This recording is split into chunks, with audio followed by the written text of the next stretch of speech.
choose the table that represents exponential growth. So the first thing we want to check out is the y values increasing as x is increasing, and that is certainly true for table A. We go to table B, we also see that the y values are increasing as x is increasing, and the same is true for tables C and D. So all four of these tables do represent exponential growth. If any of these tables show decreasing y values as x is increasing, that would be decay. But all four of these tables are showing exponential growth. So the next thing we want to do is we want to take two terms and divide it and see if we get the same ratio. So if I take 11 divided by 3, 11 divided by 3, that's going to give me 3 2/3. If I take 27 divided by 11, that's going to be 2.45 repeating. They're not equal. Since they're not equal, this is not exponential growth. We can cross that table off. There's another thing I want to talk about this table as well. I'll come back to that. If I take these two terms, 1.50 divided by 1.0, I get a ratio of 1.5. Let's see what happens if I take 2.25 divided by 1.5.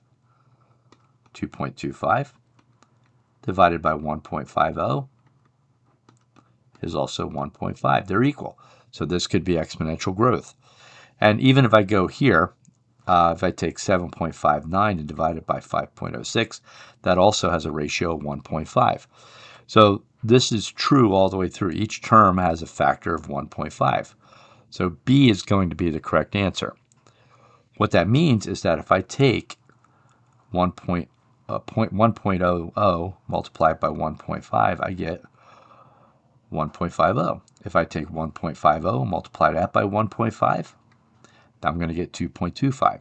If I take 2.25 and multiply that by 1.5, I'm going to get 3.375, but we rounded 3.8 here. So even though it rounded up, it would actually be 3.375.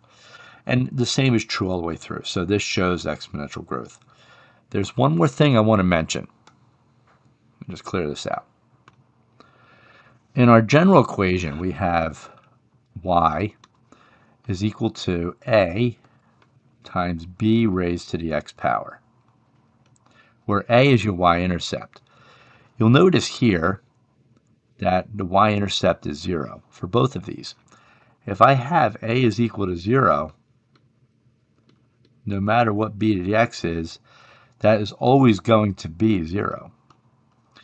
So it's understood that in exponential growth, the a cannot equal 0, or else you're not going to have an exponential growth function. So anytime you have a y-intercept of 0, you can rule out those tables